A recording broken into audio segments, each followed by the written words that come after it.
What is that one? Because you better know that. Or you get, Joseph Oldenburg bashing about Comey. Right. Oh, I know. I saw that. Mendonca. There's nobody here. to be fair, we did, at the time I did, we didn't have. Don't ask too many convention. questions.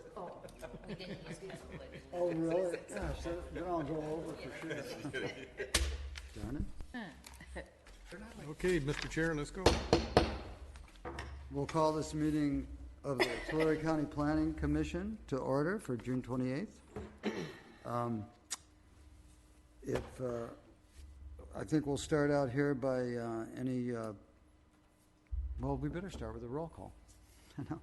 Gong, Here. Bailey, Here. Elliott, Here. Diaz, Here. Whitlatch, Here. Vitigliano, Here. Aguilar. Here. Would you join me in the Of the United States of America, and to the republic for which it stands, one nation, under God, indivisible, with liberty and justice for all. At this time, members of the public may comment on any item not appearing on the agenda, but since no members of the public are here, maybe we could skip that part? There's two public members. Oh, okay, she's a member of the public, okay. Under state law, matters presented under this time cannot be discussed or acted upon by the Planning Commission. But not talking For to each items other, I appearing guess. on the agenda, the public will be invited to make comments at the time the item comes up for consideration, so that all interested parties have an opportunity to speak. Any person addressing the Planning Commission may be limited at the discretion of the chair. Is there any items that want to be addressed that aren't on the agenda? Seeing none, we'll move on to item number 3, and that's the approval of last meeting's minutes. I'll make a motion, we approve the June 14, 2017 minutes. Second motion. Okay. Guess we have a second. Roll call, please. Gong, Yes. Bailey, Yes. Elliott, Yes. Diaz, Yes. Whitlatch, Yes. Vitigliano, Yes. Aguilar. Yes. Okay, for item 4, we do have one item on the consent calendar, and that is, of course, extension of time on number EOT 17-004 for TSM 776 PSR, DCM Enterprises, Inc., and that's a 2-year extension for a tentative subdivision tract number TSM 776-PSR. That's in the Plan Development Foothill Combining Special Mobile Home Zone. Do we have any discussion or a motion?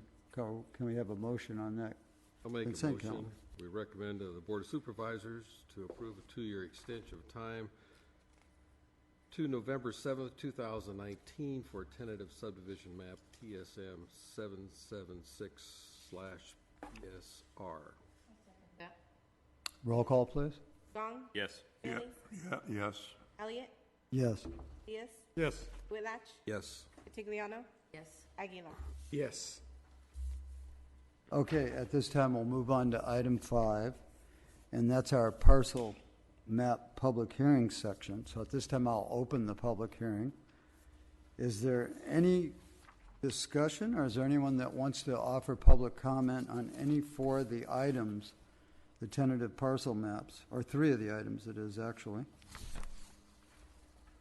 And that's tentative parcel map number PPM 17-013. And that's the Mendonca and Forster Weber and Associates. And then on B, we have tentative parcel map number PPM 17-004. And that's Bloss, Tana, and Frank J. Frank Gomez is the agent on that one. And then our third one would be the tentative parcel map number PPM 17-017. And that's Emmerich Bundall and Dale G. Mellon Associates. These are all pretty straightforward parcel splits.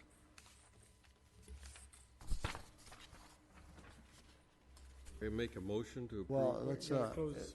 The public hearing's open, so if there are no comments, we'll close the public hearing on the parcel maps. And we can entertain a motion on A.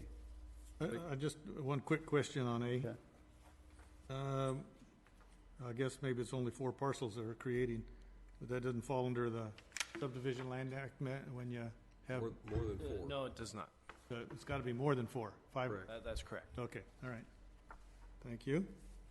Thanks for pointing that out. Okay, now we can take that motion, Bill, if you want to go ahead. Yeah, I move that we approve a categorical exemption consistent with California Environmental Quality Act and the state CEQA guidelines, Title 14, California Code Regulations, Section 15303, Class 3, pertaining to new construction or conversions of small structures, and approved tentative parcel map PPM 17-013 with final map required. Is there a second? Second. Roll call, please. Gong, Yes. Bailey, Yes. Elliott, Yes. Diaz, Yes. Whitlatch, Yes. Vitigliano. Yes. Aguilar. Yes. Okay, we can move on to item B, and that's the one that is south of Tulare in the Matheny tract. Is there any discussion, or are we ready for a motion on that one? I'll make a motion that we approve the category exemption consistent with the California Environmental Quality Act and the state CEQA guidelines pursuant to Title 14 California Code Regulations, Section 15303, Class 3, pertaining to limited number and new small facilities or structures, and conditionally approve the tentative partial map number PPM 17-004 with requirement for final map. I'll second that. Roll call, please. Gong, Yes. Bailey, Yes. Elliott, Yes. Diaz, Yes. Whitlatch, Yes. Vitigliano. Yes. Aguilar. Yes. You're approved, Frank. Yeah. I was just going to ask if you wanted to say something, but we've already done it. Okay. All right, we'll move on to C then. And this is the Erlenmart case with several divisions. So is there any discussion on this one?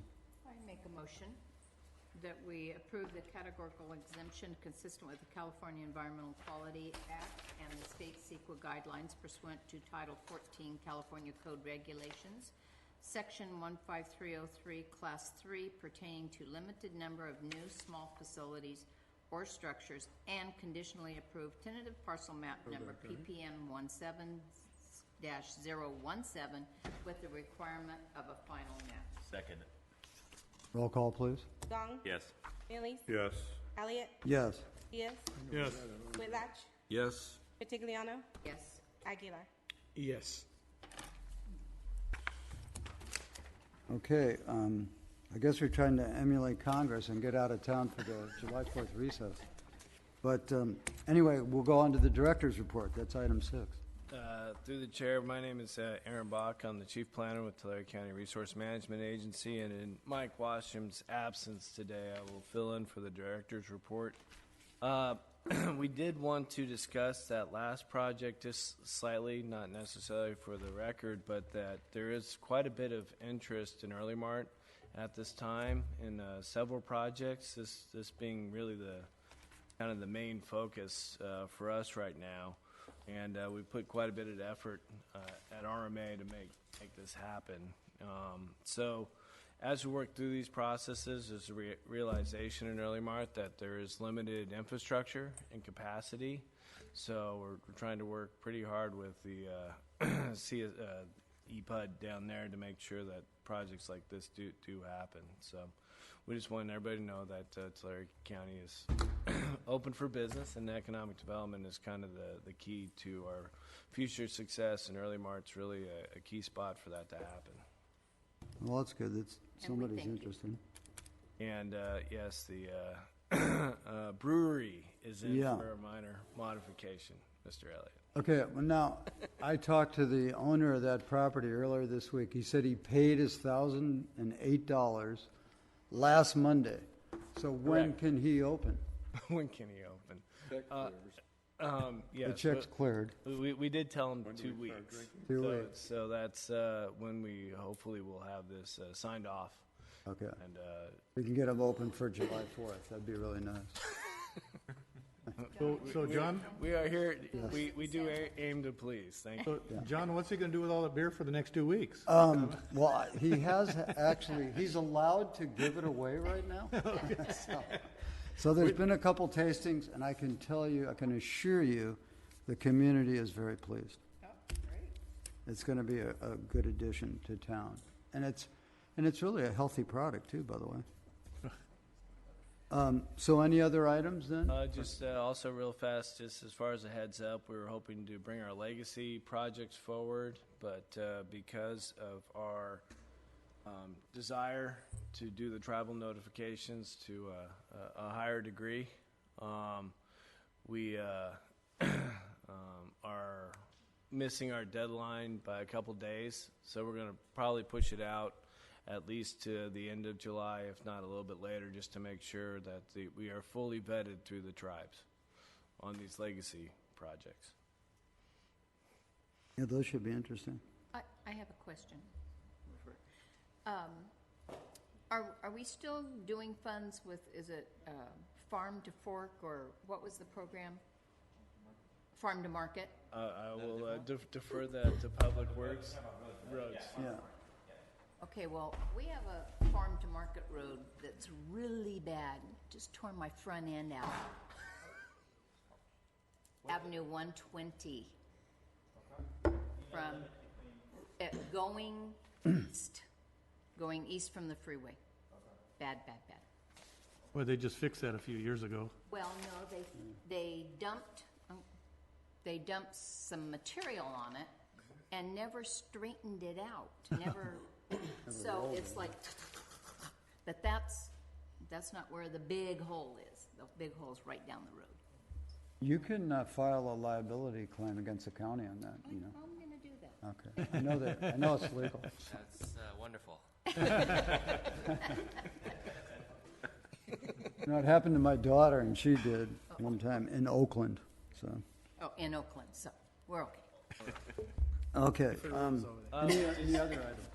Public Works? Yeah, we need to have here, I want to share with you. Well, we got our Avenue 280 approved, and yesterday the board approved our agreement with Edison.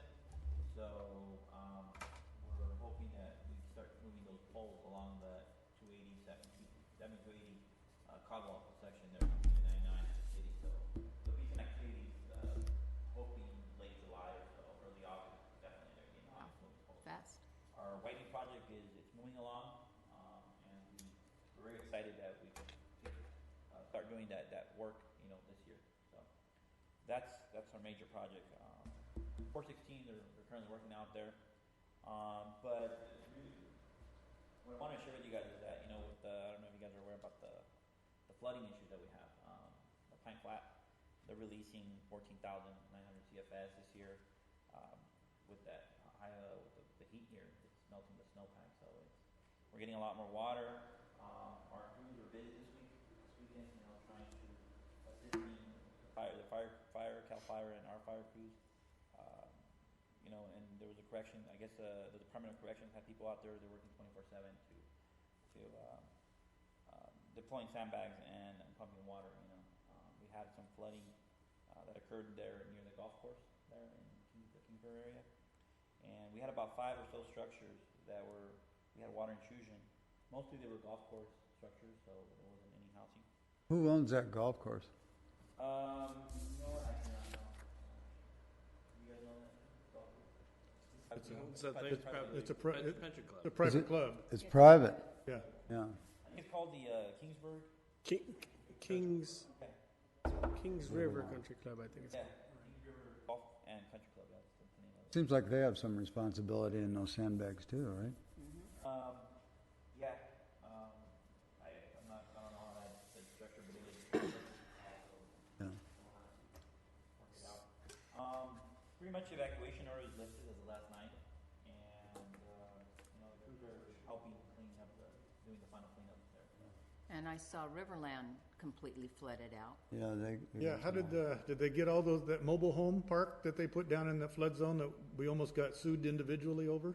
Yeah, You weren't here. it's I don't probably think you got were here water there, now. Aaron. It's an RV park. That's what Yeah, that right. cares. It's RV. a lawyer. because they can move. That's what they pointed out. It's a mobile home park in a flood zone. RV.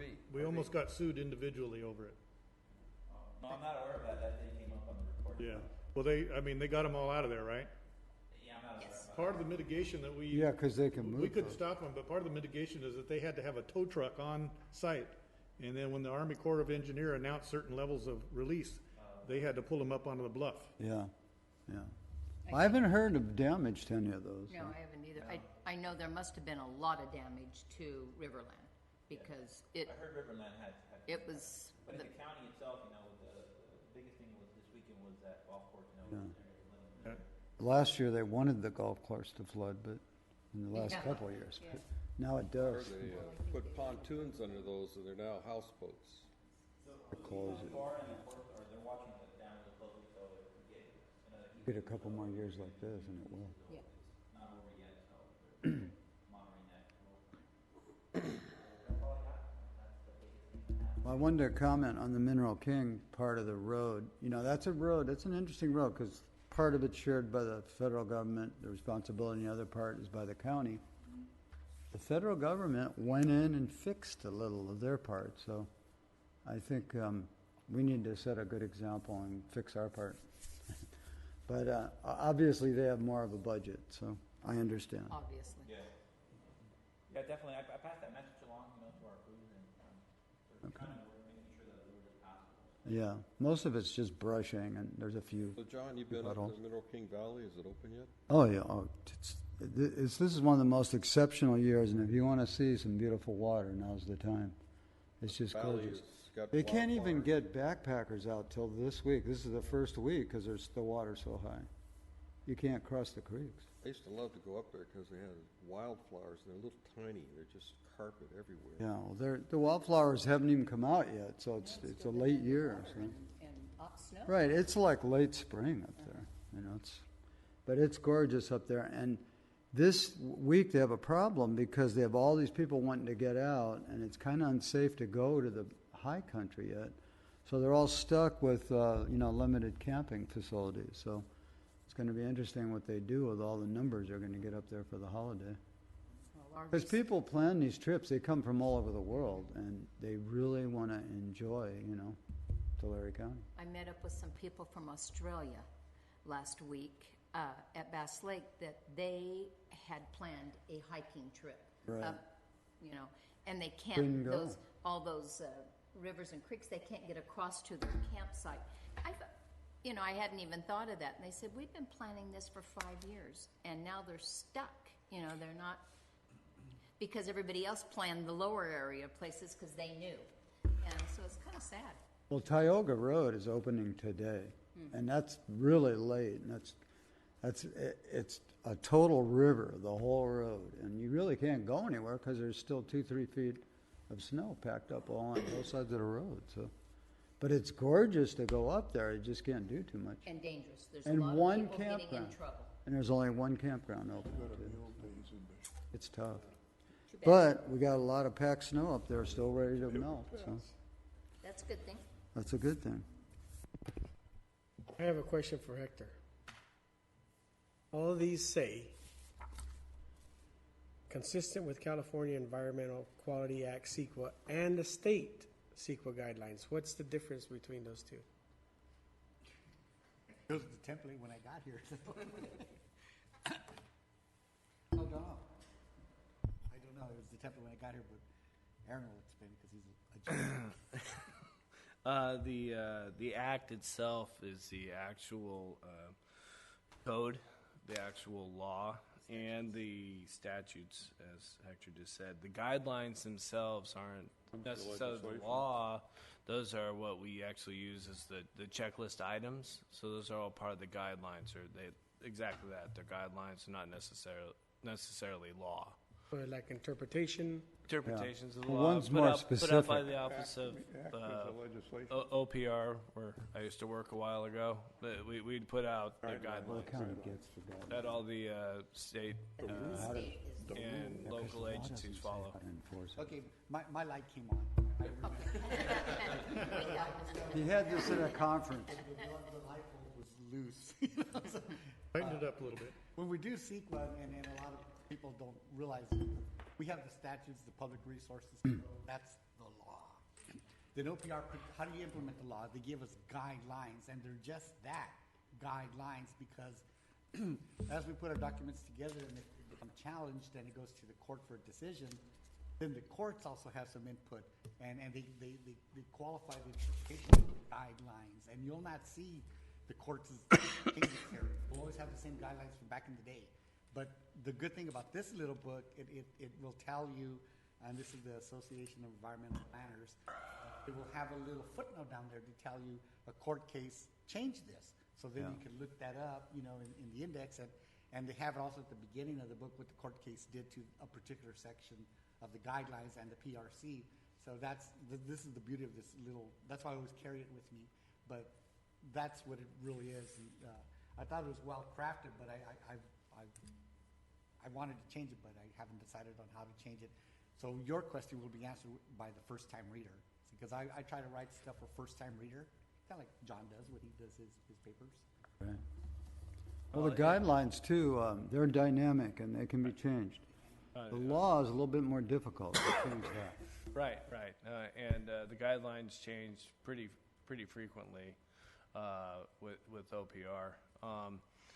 Just also so you know, when Planning Commission is reading that statement, you're certifying the record that that's the appropriate document and that those guidelines were followed. So that's what you're doing by making that statement. Every time you read our recommendation, to me it's important that you call out the section, 15303, whatever it is, small structures, and that you read that in its entirety, because that really qualifies what exactly you're talking about. And especially if sometimes you get into subset, at B, at 4C, my goodness, read it all. It will help us a lot. I always say that environmental documents are like your tax returns. All tax returns work until you're audited. All environmental documents work until you're challenged. Well, 5.5 years, we're basically 0 for 3 or 4. I mean, 4 and 0 for challenges. 2 actually by some really good law firms for EIRs, which you approved. It was Harvest Power Project and Pixie Biogas. And you've seen the work with Mr. Spada's involvement as a CEQA attorney, and then Aaron was working on those at the time as my staff. So it's a great combination. I've learned a lot from Mr. Spada, and other than the Springville Dollar General, we have been successful in every single one of our CEQA documents, and Redfield, which we're going to be doing an EIR on. So it's been a good run. Yeah. You've done well, and you're absolutely right. We're near audited, but we haven't been audited. Right. Well, we got pretty good when we had, because I was on the Dairy Industry Alliance that helped develop that dairy EIR, and that became, kind of the backbone of most of the EIRs on the dairies throughout the state, for that matter. And so we learned a lot at those times. Yeah. So when do you think our next update will be on, I'm not pressing you, okay, for the community plans? What do you think the next one will be? Well, we're hoping to get early March draft EIR out in the next couple weeks. We're just, again, water and sewer issues. We're just trying to make sure we have it all straight with Keller. So that'll be our next one. We are planning on moving forward on Goshen, and we are definitely planning on moving forward on Three Rivers. That one we're just making sure is legally defensible. EIR. Good. We have actually a lot of lawyers that attend those meetings. They just happen to live up there. When you retire, Aaron, you can put on classes for lawyers for credit. But also, as I've said before, with the Disadvantaged Community Grant, we're also moving forward on 23 other communities, and a lot of those, London, Sultana, are actually urban development boundaries that just don't have community plans. So we're trying to do those. They're not going to be as robust as an Early Mart or a Three Rivers, but we do want to get them and follow our general plan and actually implement community plans for each one of those moving forward, so they'll be more accessible to grant funding in the future. How many of those can we look at online? Which ones are available? None of them are available yet, but we want to move these legacy plans forward, but one of those legacy plans is Matheny Tract. So that one's in the city, out of the city, it's in the city, in their sphere of influence again. So we're just trying to verify that that's okay. Plus, we have obviously all the tribal consultations that we have to do now for all of these community plans under CEQA. So it's a extra 90-day process than it used to be. So it's a lot more work. Part of our real estate business is that, like the city of Isaiah, it's really easy for us to go onto their site to look up zoning. And so I'm trying to figure out how can I go online if I have an APN number and find out what the zoning is for a parcel. Well, actually, you can always call zone information at the county. But I just say it's a burden on the staff because, I mean, I'm looking at them all day long. So is there any Still other can't do access? that, can we? We can provide that full information to the commission on how best to do that. We're looking at long-term applications right now through our own interagency program to how to make that best available to the public. So if it's something simple, just email me, and but I'm glad you're looking at it. So it's not important. I mean, it's not that important, but save a lot of staff's time. Yeah, we just want to make sure we give you accurate information. Well, this year also marks the 20th year of the Cahuilla Whitewater Ordinance that was passed by the county. And I can tell you, from being up there the last couple of weeks, this is probably the busiest season we've ever had. And that ordinance has really done exactly what it was designed to do. And we have in fact, I haven't heard of any complaints, very limited problems, and the people are actually making some money. This is a big year for our industry, and it's attracting a lot of people to town to come and take whitewater rafting trips. So that ordinance is one I can say, and watching it work for 20 years, that it had some vision in it when it was created. It's done the job. Bears returned? The bears, have they returned to the high country? We have one bear in the Mineral King area, and there's about 5 or 6 around Giant Forest. So it's going to take a couple of years for that population to come back. They were decimated in 2015. So. Did they die or just moved to other areas? Well, some of them were killed in populated areas, and others just died of the drought. There was nothing to eat, and they didn't. No one knew what was going to happen after the rough fire, and they really suffered. There was just nothing for them. So, with the combination of the factors, the population's way down. It will come back, but it'll take a while. But that's the reports right now. There's like 5 or so bears around Giant Forest, and 1 at Atwell Mill this year so far. That's pretty crazy. Mr. Chair, I have a question for staff. Forgive me, Nancy, we can talk about this a little later sometime, but I know you wanted to get out. This kind of might relate to some health and welfare issues. A couple of weeks ago, out at Mooney's Grove, they had the Jug Fest event out through there. It was an entertainment thing with bands and stuff. The year before, they had it in Tulare at the Agri Center, and they had a lot of country and western peoples. Nobody heard about it or anything? Yeah, you did? Okay. My son attended, and I get this from here.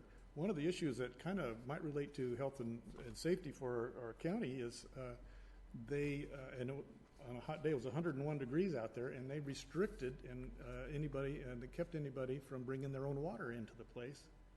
And they were charging $2 a bottle for a 12-ounce thing. And my son saw 2 ambulances and the EMT show up there, and they had to treat 4 people that passed out. And I don't know if, it's on county, it's on Mooney's Grove, it's on county property out there. We have any control over something like that? Because I don't think that's right. There was hundreds, if not 1,000 or more people out there. And to stop people and force them to discard their water into a big bucket right there before they came in, and then turn around and charge them $2 a bottle once you get in the door, doesn't seem right. And to have people actually pass out in 100-degree heat seems like something that maybe we ought to at least have a discussion about. There's an answer to that, and John talks about it all the time, and what are they called, the water They're filling stations. filling stations. I mean, that would solve that problem. And there's Filling grants for those too, Yeah. by the way. And, They don't that wanna way make they're not, money off because Disneyland, you can't take water. Yeah. You can't take water into Disneyland. Yeah, it's so- a way of controlling That's the also water. private. Uh-huh. Yeah, Disneyland but is private. and what they do That's on true. private property is fine, but if they're on the county, Yeah. and it's our Well, it could county- be something could be written into the permit for the event. too. Filling stations is a good idea. No, Yeah, it's, Expensive. now are they, but they still charge you $2 to fill up your bottle? no. It's, Oh. water, there's no reason in the world that water should cost $2 in a plastic bottle. No, it isn't. And, It's- you know, it's I mean, I ridiculous. don't mind the guy making some money, but to restrict people from bringing water in so that you can control the You market have to on have the inside something there, for 'em. If doesn't you seem do right that, you either. better have If one. you want to let them bring them, if you still want to sell it for $2, that's fine. Yeah. If they want to bring theirs in for free, let them. Well, through the chair. I think the easy answer is we talk to General Services, who manages Mooney Grove and other venues, and see and bring this to their attention. Now it's part of the public record, and see what make sure that they are aware of it, and see what they could do about it.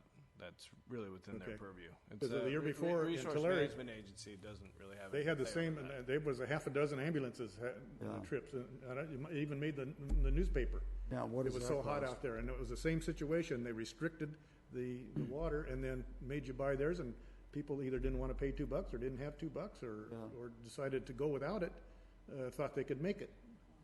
Yeah, But we'll definitely make them aware of it if they're not already aware All of right. it. See That's if a- they have any solutions. that's all. Just seemed unreasonable. That's a good point, though. Don't they charge, do they charge to get into Moody's Grove Park?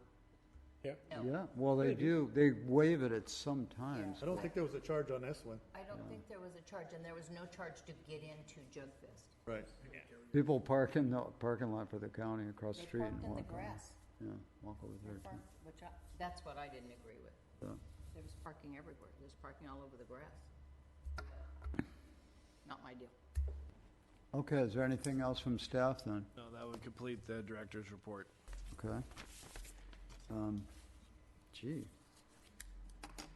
I guess if there's no further commission discussion items for future agenda or anything, we will adjourn for July 4th recess, and happy birthday, America.